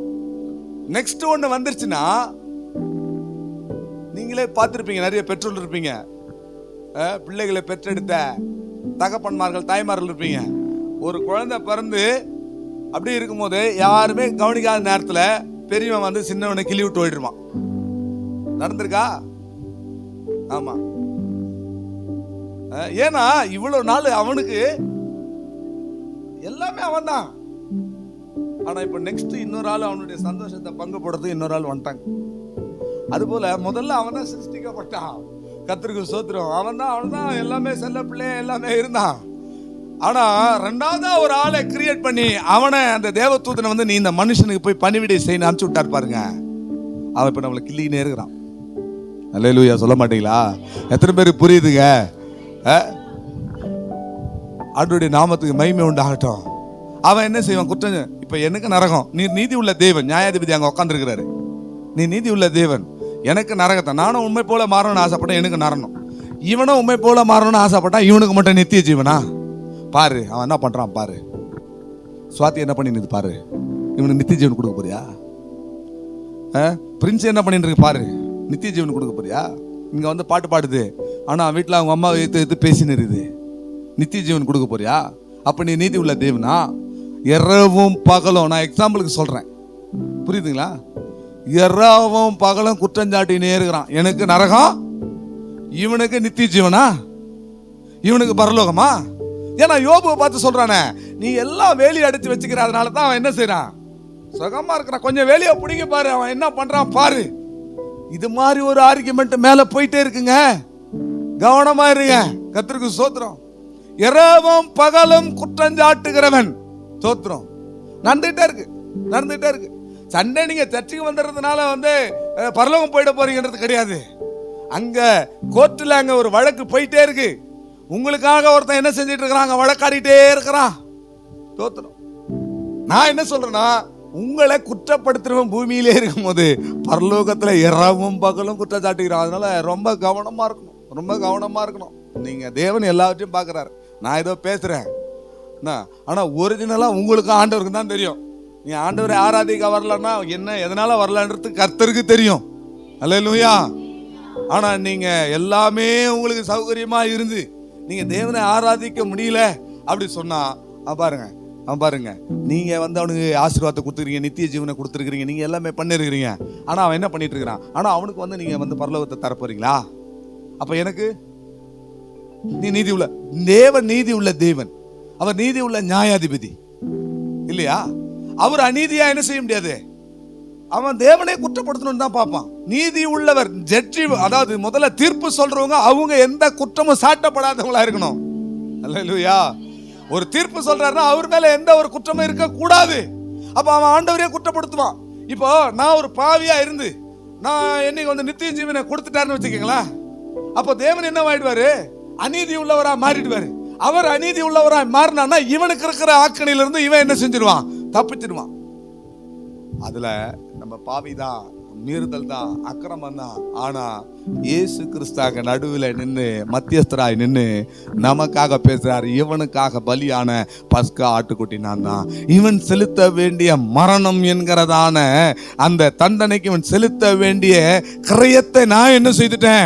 செலுத்தி தீர்த்து விட்டேன் என்று சொல்லி என்ன செய்வார்? ஆண்டவர் நமக்காக அங்க நின்று, கர்த்தருக்கு ஸ்தோத்திரம், நமக்காக அவர் பரிதபிக்கிறவராய், பரிந்து பேசுகிறவராய் அவர் காணப்படுகிறார். அதுதான் நம்முடைய வாழ்க்கையிலே இந்த பஸ்கா ஆட்டுக்குட்டி, அந்த பஸ்கா பண்டிகை நிறைவேறுகிற ஒரு அனுபவமாய் காணப்படுகிறது. நீங்கள் வாசிங்க எபிரேயர் 9ஆம் அதிகாரம் 28வது வசனத்திலே, கிறிஸ்து அநேகருடைய பாவங்களின் நிமித்தம் அவர் முதல் தரம் வெளிப்பட்ட போது அவர் எல்லாருடைய பாவங்களை சுமந்து அவர் என்ன செய்தாரு?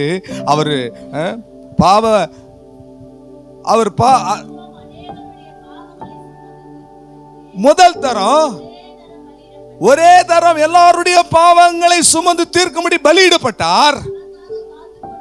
தமக்காக காத்து கொண்டிருக்கிறவர்களுக்கு ரட்சிப்பை அருளும்படி இரண்டாம் தரம் பாவம் இல்லாமல் தரிசனமாவார். கரங்களை உயர்த்தி ஒரு பெரிய அல்லேலூயா சொல்லுங்களேன், சத்தமா சொல்லுங்களேன், அல்லேலூயா. பண்டிகையினுடைய மெய்ப்பொருள் யாரு? இயேசு கிறிஸ்து. பஸ்காவுல அந்த பஸ்கா பண்டிகை எப்படி இயேசு கிறிஸ்துவுக்குள்ள நிறைவேறினது என்று பார்த்தோம். கவனியுங்கள். இன்னும் ஒரு காரியத்தை ஒரு 5 நிமிஷத்துல சொல்லி நான் முடிக்கிறேன். அந்த பஸ்கா பண்டிகையினுடைய அடுத்த பண்டிகை, வெரி நெக்ஸ்ட் டே 15ஆம் தேதி ஸ்டார்ட் பண்ண வேண்டிய ஒரு பண்டிகை. அது என்னது? புளிப்பில்லாத அப்ப பண்டிகை. ஏன் புளிப்பில்லாத அப்ப பண்டிகைனா, அவங்க அவசர கதியில மாவு பிசைஞ்ச மாவை மடியில கட்டின்னு அப்படியே கிளம்புனாங்க எகிப்தில இருந்து. அவர் ராமசேஸ்ல இருந்து புறப்படுறாங்க. புறப்படும் போது அவங்க புளித்த மாவு தான் எல்லாரும் சாப்பிடுறது இல்லையா? மாவு என்ன செய்யணும்? புளித்த மாவா இருக்கணும். பைபிள்ல புளித்த மாவுக்கு எதிரான ஒரு கருத்தம் இருக்கு, புளித்த மாவுக்கு சாதகமான நேர்மறையான ஒரு பதிலும் இருக்கு, எதிர்மறையான ஒரு பதிலும் இருக்கு. இந்த புளித்த மாவு அப்படின்றதுக்கு நான் என்ன சொல்லியிருந்தேன், 1 கொரிந்தியர் 5ஆம் அதிகாரம் 7, 8, 9 வசனங்களை வாசிக்கும் போது எல்லாருக்கும் தெரியும் இந்த புளித்த மாவு என்பது எதை காண்பிக்கிறது அப்படின்னு பாருங்க.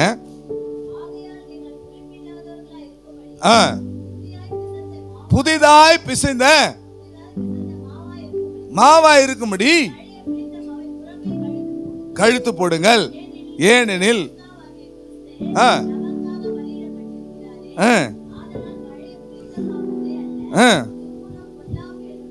புளித்த மாவு என்பது என்ன? துர்க்குணம், பொல்லாப்பு. இதுதான் புளித்த மாவு. துப்புரவு, உண்மை என்கிற புளிப்பில்லாத. இதுல இன்னொரு காரியத்தை நான் சொல்றேன். இந்த 2 வசனத்துக்கு மேல இருக்கிற ஒரு வசனத்தை வாசித்து பாருங்க. அதுல இந்த புளிப்புள்ள அப்பத்துக்கு இன்னொரு காரியம் சொல்லப்பட்டிருக்கிறது. வாசிங்க. நீங்கள் மேன்மை பாராட்டுகிறது நல்லது அல்ல. கொஞ்சம் புளித்த மாவு. அப்போ இந்த இடத்துல நாம பார்த்தோம் துர்க்குணம், பொல்லாப்பு என்பது புளித்த மாவு. இங்க இன்னொரு காரியம் சொல்லப்பட்டிருக்கிறது, மேன்மை பாராட்டுகிறதும் என்னதான்? புளித்த மாவம் இல்லையா? மேன்மை பாராட்டுதல்னா என்ன? பெருமை. என்னது? பெருமை. பாத்தியா, என் படிப்பு என்ன, என் குடும்பம் என்ன, என் இனம் என்ன, என் குலம் என்ன, என் கோத்திரம் என்ன, இல்ல என் அழகு என்ன, என் நிறம் என்ன, என் கலர் என்ன, என் உடை என்ன. மேன்மை பாராட்டுகிறேன். கிறிஸ்துவை குறித்து என்ன செய்யணும்? மேன்மை பாராட்ட வேண்டும். நீங்க சுய பெருமை இருந்தால், ஏதாவது ஒரு விதத்துல பெருமை இருந்தால், அந்த பெருமையும் ஒரு புளித்த மாவு என்று வேதம் சொல்லுது. அல்லேலூயா, கர்த்தருக்கு ஸ்தோத்திரம். பஸ்காவுக்கு அடுத்த நாள் உபாகமம் 16ஆம் அதிகாரம் 2, 3, 4 வசனங்களை நீங்கள் வாசித்து பார்த்தால் அந்த இடத்துல இந்த பஸ்காவுக்கு அடுத்த நாள் இந்த புளிப்பில்லா அப்ப பண்டிகையை நீங்க ஸ்டார்ட் பண்ணணும். அதை ஒவ்வொரு வருஷமும் 7 நாள் நீங்கள் அதை ஆசரிக்க வேண்டும். பிரியமானவர்களே, நிசான் மாதம் 15ஆம் தேதியிலே சூரியன் அஸ்தமிக்கும் போது அந்த தொடங்குகிற அந்த ஒரு நாளிலே நீங்கள் இதை ஸ்டார்ட் பண்ண வேண்டும். கர்த்தருக்கு ஸ்தோத்திரம். இது கிறிஸ்துவுக்குள்ளே எப்படி அது நிறைவேறுகிறது? பிரியமானவர்களே, பாருங்க, அவர் பாவம் இல்லாதவராக மறுபடியும் என்ன செய்கிறாரா? வெளிப்பட போகிறார். முதலாவது எல்லாருடைய பாவங்களை சுமந்து தீர்த்தார். அதுதான் என்னது? பஸ்கா. இப்ப பாவம் இல்லாதவராய் 2ஆம் தரம் என்ன செய்ய போகிறார்? வெளிப்பட போகிறார். கர்த்தருக்கு ஸ்தோத்திரம். அதுதான் பிரியமானவரே புளிப்பில்லாத அப்ப பண்டிகை. இன்னும் உங்களுக்கு தெளிவா சொல்றேன். இந்த அப்பத்தை பிடும்போது, நான் முடிக்க போகிறேன், இந்த அப்பத்தை பிடும்போது இந்த அப்பம் எப்படி இருக்குன்னா, இந்த அப்பத்துல வரி வரியா கோடுகள் இருக்குமா. அது மாத்திரமில்லை, இந்த அப்பத்தை சுடும்போது இந்த அப்பத்துல அநேக ஓட்டைகள் விழுமா. கர்த்தருக்கு ஸ்தோத்திரம்.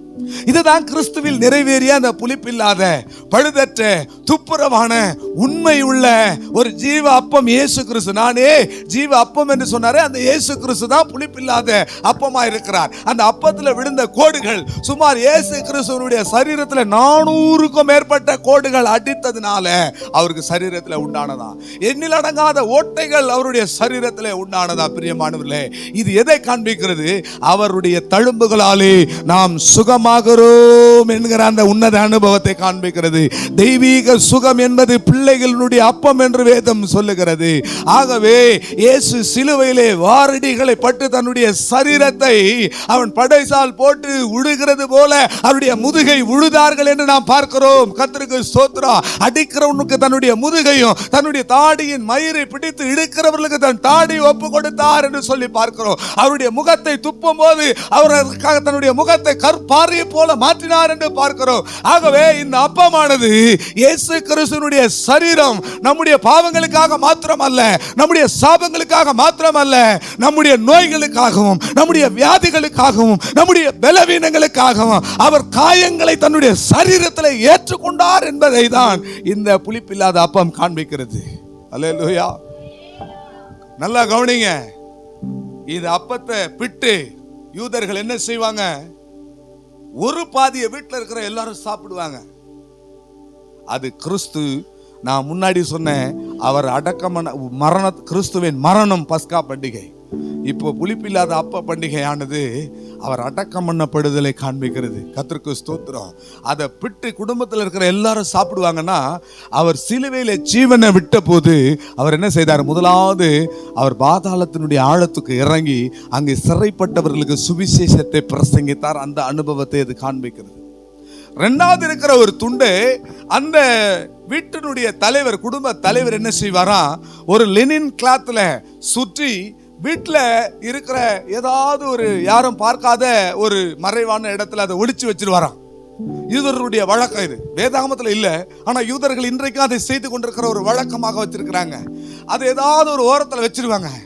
வீட்டில் இருக்கிறவங்க அந்த அந்த பண்டிகையை இப்படி தான் செலிப்ரேட் பண்ணுவாங்க. வீட்டில் இருக்கிறவங்க பிள்ளைகள் யார் போய் அதை என்ன செய்யறாங்க, கண்டுபிடிச்சு கொண்டு வராங்களோ அவங்களுக்கு ஒரு டோக்கன் அட்வான்ஸ் கொடுப்பாராம். அதாவது ஒரு பெரிய ஃபெஸ்டிவல், எருசலேமுக்கு போகிற அந்த பெரிய ஃபெஸ்டிவலுக்கு போகிற அந்த நாட்களுக்கு முன்பதாக ஒரு முன்பணமாக இந்த இந்த அப்பத்தை துணியில சுற்றி வச்சிருக்கிற அந்த அப்பத்தை கண்டுபிடிச்சு கொண்டு வந்தா, ஃபெஸ்டிவல் பெரிய ஃபெஸ்டிவல் நடக்கும்போது ஒரு பெரிய கிஃப்ட் கொடுக்குறேன், அந்த கிஃப்ட்டுக்கு முன்னாடி டோக்கன் அட்வான்ஸா ஒரு சின்ன வெகுமதியை நான் உங்களுக்கு தரேன், டோக்கன் அட்வான்ஸ் தரேன் என்று சொல்லி அந்த குடும்ப தலைவர் அதை கண்டுபிடிச்சு கொண்டு வர்றவங்களுக்கு ஒரு சின்ன ஒரு பரிசை டோக்கன் அட்வான்ஸ் கொடுப்பார்.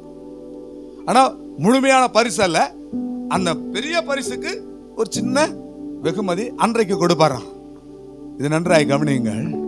இது எப்படி இயேசுவிலே நிறைவேறுகிறது? ஒன்று, அவருடைய சரீரத்தில் விழுந்த கோடுகள், அடிகள், காயங்கள், தழும்புகள் எல்லாம் இயேசு கிறிஸ்துவினுடைய சரீரத்தில் ஏற்றுக்கொண்ட எல்லா காரியங்களும் நம்முடைய வாழ்க்கையில் ஒவ்வொரு கிறிஸ்தவன் அதை உணரணும்.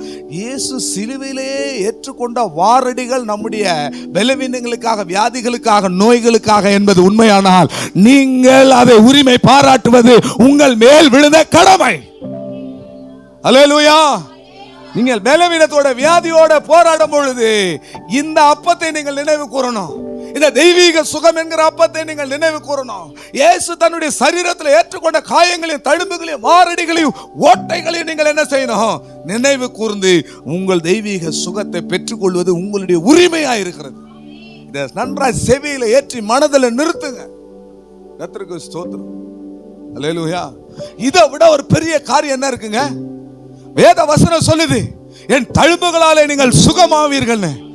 இந்த வசனம் உண்மையானால் உன்னுடைய வியாதிகள் மீது நீ உன்னுடைய வியாதிகள் மீது, பலவீனங்கள் மீது தெய்வீக சுகத்தை உரிமை பாராட்டுவது கர்த்தர் உனக்கு கொடுத்த பிள்ளைகளின் அப்பம் என்கிற தெய்வீக சுகம் என்கிற உரிமை நீங்கள் அதை பெற்றுக்கொள்ள வேண்டும். அல்லேலூயா. அன்னுடைய நாமத்துக்கு மகிமை உண்டாவதாக. அதை துணியிலே சுருட்டி ஒளித்து வைப்பது என்பது இயேசுவின் சரீரத்தை சீலையிலே சுருட்டி கல்லறையிலே வைத்தார்கள். அதை காண்பிக்கிறது பிரியமானவர்களே. அல்லேலூயா. அது மாத்திரமல்ல, இதை சொல்லி நான் முடிக்கிறேன். இந்த புளிப்பில்லா அப்ப பண்டிகை நடக்கிற அதே நாளிலே ஒரு பெரிய சம்பவம் நடந்தது. என்னாகமம் 33ஆம் அதிகாரம் 3ஆம் 4ஆம் வசனத்தை வாசிப்போம். என்னாகமம் 33ஆம் அதிகாரம் 3ஆம் 4ஆம் வசனம்.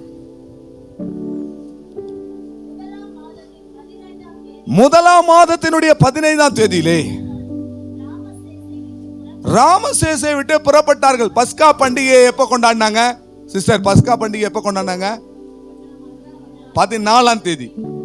ரெண்டாவது பண்டிகை 15ஆம் தேதி. இப்ப இவங்க எப்ப கிளம்புறாங்க? 15ஆம் தேதி கிளம்புறாங்க. அப்பனா எந்த பண்டிகையில கிளம்புறாங்க?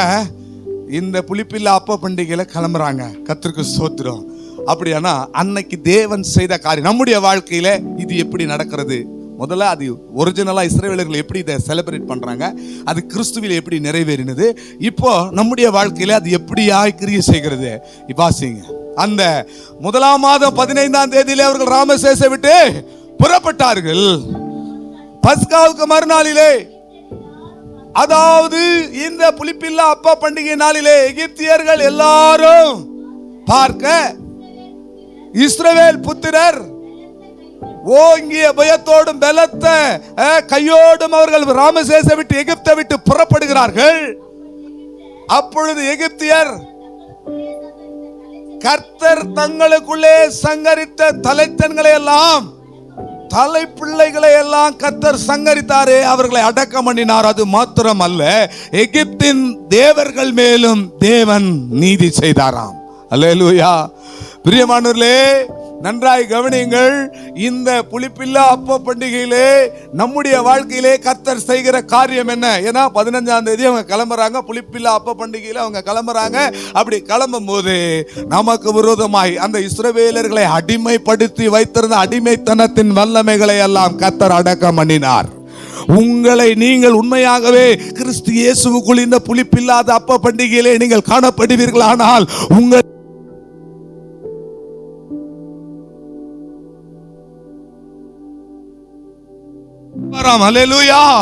அவர் அடக்கம் பண்ணி போடுவார். விசுவாசிக்கிறவங்க கரங்களை வைத்து ஒரு பெரிய அல்லேலூயா சொல்லுங்க. அது மாத்திரமல்ல, உனக்கு விரோதமாய் உருவாக்கப்படும் எந்த ஆயுதமும் வாய்க்காமல் போக இந்த புளிப்பில்லா அப்ப பண்டிகையில உனக்கு விரோதமாய் வருவார்கள், ஆனாலும் உன்னை மேற்கொள்ள மாட்டார்கள். இது நாள் வரைக்கும் எந்த ஒரு வல்லமை, எந்த ஒரு எகிப்தின் வல்லமை உன்னை அடிமைப்படுத்தி வைத்திருந்தது, எந்த ஒரு விக்கிரக வணக்கத்தின் வல்லமை உன்னை அடிமைப்படுத்தி வைத்திருந்தது, எந்த ஒரு பொல்லாத பாவ பழக்க வழக்கங்கள் உன்னை அடிமைப்படுத்தி வைத்திருந்தது. ஆனால் இந்த புளிப்பில்லாத அப்ப பண்டிகையாகிய இயேசு கிறிஸ்துவுக்குள்ளே நீ வருவாயானால், ஓ எகிப்தினுடைய தலைத்தன்களை எல்லாம் கர்த்தர் அடக்கம் பண்ணினது மாத்திரமல்ல, எகிப்தின் தேவர்கள் மேலே தேவன் நீதி செய்தாராம். அப்படின்னா அதனுடைய அர்த்தம், எகிப்திலே சில தேவர்கள் இருந்தார்கள், எகிப்தின் தேவர்களுக்கும் வல்லமை இருந்தது. மோசே வாதைகளை வரவழைத்தான். எகிப்தினுடைய மந்திரவாதிகளும் என்ன செய்தாங்க? வாதைகளை வரவழைத்தார்கள். பிசாசும் சில நேரத்தில் என்ன செய்யறான்? வல்லமையோடு என்ன செய்யறான்? ஏன்னா தேவன் தான் அவனுக்கு அதிகாரத்தை எல்லாம் கொடுத்து வச்சிருந்தார். ஒரு சிஸ்டர் சொன்னாங்க என்கிட்ட, நம்ம ஆண்டவர் கொடுத்தாருன்னா திருப்பி வாங்குற பழக்கம் இல்லை. அந்த லூசிபருக்கு எல்லா ஆளுகை அதிகாரம் கொடுத்திருந்தாரு, அதை வச்சுட்டு தான் இன்னும் என்ன செஞ்சிட்டு இருக்கிறான்? கிரியை செஞ்சிட்டு இருக்கிறான்னு. ஒரு அர்த்தத்துல அது எனக்கு கொஞ்சம் அவங்க சொன்னது சாட்டிஸ்பேக்ஷனா தான் இருந்தது. கர்த்தருக்கு ஸ்தோத்திரம். பாருங்க, அவனுக்கும் வல்லமை இருக்கு. எகிப்தின் தேவர்கள் வல்லமை. ஆனா நிறைவா என்ன நடந்தது? எகிப்தின் தேவர்கள் என்ன செய்யறாங்க? மோசேக்கு விரோதமாய் வந்து பேசும் பொழுது மோசே ஒரு கோலை தூக்கி போட்டான். அந்த கோல் என்னவானது? ஒரு பாம்பாக மாறினது, ஒரு பெரிய சர்ப்பமாக மாறினது. இது என்ன ஒரு பெரிய அற்புதம், நாங்களும் என்ன செய்வோம் இந்த அற்புதத்தை சொல்லி அவர்களும் என்ன செய்தாங்க? தங்களுடைய கோல்களை போட்டாங்க, அதுவும் பாம்பாய் மாறினது. ஆனா எகிப்தின் தேவர்கள் மேலே தேவன் நீதி சரி கட்டினார் என்றால் என்ன அர்த்தம்? அந்த பாம்புகளை எல்லாம் மோசேயினுடைய பாம்புகள் விழுங்கி போட்டது.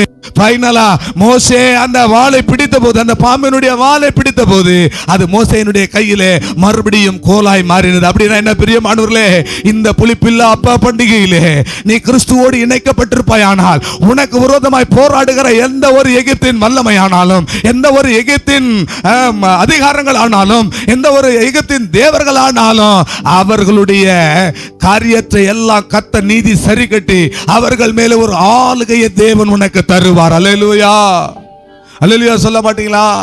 அல்லேலூயா. ஆகவே இது உங்களோட போராடுறது வியாதி என்கிற எகிப்தின் வல்லமையானாலும் சரி, மனுஷீக போராட்டம் என்கிற எகிப்தின் வல்லமையானாலும் சரி, அல்லது மந்திரங்கள் என்கிற எகிப்தின் வல்லமையானாலும் சரி, பில்லி சூனியங்கள் செய்வினை கிரியைகள் எந்த ஒரு எதிர்ப்பின் வல்லமையானாலும் சரி, அதன் மேலே கர்த்தர் நீதி செய்கிறவராயிருந்தார். இந்த பஸ்கா பண்டிகை அடுத்த நாளாகிய புளிப்பில்லா அப்ப பண்டிகையிலே கர்த்தர் அதை செய்தார். அல்லேலூயா. மூன்றாவது பண்டிகை முதற் பலன்களின் பண்டிகை. அல்லேலூயா. இந்த முதற் பலன்களின் பண்டிகை கிறிஸ்துவின் உயிர்த்தெழுதலை காண்பிக்கிறது. அதை வருகின்ற வாரத்திலே நாம் தியானிக்கலாம். கர்த்தர் நமக்கு உதவி செய்வார். முதலாவது பண்டிகை பஸ்கா பண்டிகை, அது கிறிஸ்துவின் மரணத்தை காண்பிக்கிறது. இரண்டாவது பண்டிகை புளிப்பில்லா அப்ப பண்டிகை, கிறிஸ்து அடக்கம் பண்ணப்படுதலை காண்பிக்கிறது. மூன்றாம் பண்டிகை அது முதற் பலன்களின் பண்டிகை, கிறிஸ்துவின் உயிர்த்தெழுதலை காண்பிக்கிறது. வருகின்ற வாரம் அதை குறித்து தியானிக்கலாம். கர்த்தர் நமக்கு உதவி செய்வார். காலங்களாவது பண்டிகைகளாவது நாட்களாவது மோசேயின் மூலமாய் தீர்க்கதரிசியின் மூலமாய் சொல்லப்பட்ட தீர்க்க தரிசனங்கள் எல்லாம் என்னை பற்றியது என்று சொன்னார். ஆகவே இந்த பண்டிகைகளுடைய மெய்ப்பொருள் கிறிஸ்து என்பதை நாம் அறிந்து கிறிஸ்துவை மகிமைப்படுத்துவோம். எல்லாரும் எழும்பி நின்று கண்களை மூடுவோமா? ஹல்லேலூயா. எல்லாரும் எழும்பி நின்று ஹல்லேலூயா, ஹல்லேலூயா, ஹல்லேலூயா, ஹல்லேலூயா, ஹல்லேலூயா, ஹல்லேலூயா. எல்லாரும் ஹல்லேலூயா. எகிப்தின் வல்லமைகளின் மேலே ஆண்டவர் நீதி கட்டினார், நீதி சரி செய்தார், நீதி சரி கட்டினாரே. ஹல்லேலூயா. எகிப்தின் தேவர்கள் மேலே கர்த்தர் நீதி செய்தாரே.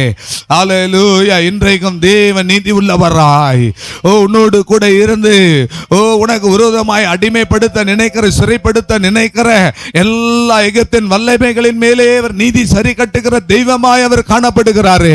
எல்லாரும் அந்த தேவனை கொஞ்ச நேரம் ஆவியிலே நிறைந்து நாம் கர்த்தரை ஸ்தோத்தரிப்போமா. ஹல்லேலூயா, ஹல்லேலூயா. பண்டிகையின் பிரதான நாளிலே இயேசு, ஓ ஹல்லேலூயா, ஹல்லேலூயா. அந்த பஸ்கா பண்டிகைக்கு முன்பதாக 10ஆம் தேதி இயேசு ஒலிவ மலையினுடைய அடிவாரத்திலே அவர் வந்தார். ஹல்லேலூயா.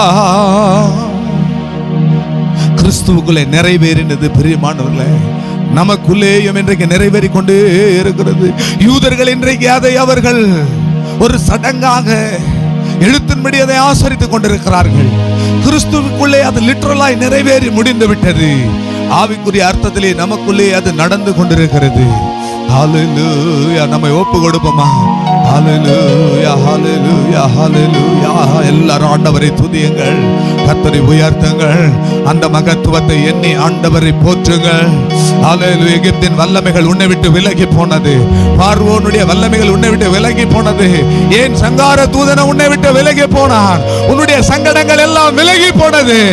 சங்கார தூதன் உன்னை விட்டு அகன்று போனான். எகிப்தின் வல்லமைகளின் மேலே கர்த்தர் நீதி செய்தார். ஓ ஜெய கிறிஸ்து வெற்றி சிறந்த யெகோவா நிசிவன் ஜெயபலமானார். ஹல்லேலூயா, ஹல்லேலூயா, ஹல்லேலூயா, ஹல்லேலூயா. ஆண்டவரே, அந்த திவ்ய மகிமையை ஒவ்வொருவர் மேல் இன்றைக்கு கட்டளையிடுங்க ஆண்டவரே. ஒவ்வொருவருக்குள்ள அந்த திவ்ய வல்லமை கட்டளையிடுங்கப்பா. ஹல்லேலூயா, ஹல்லேலூயா, ஹல்லேலூயா, ஹல்லேலூயா, ஹல்லேலூயா, ஹல்லேலூயா. கர்த்தர் நல்லவர். ஹல்லேலூயா.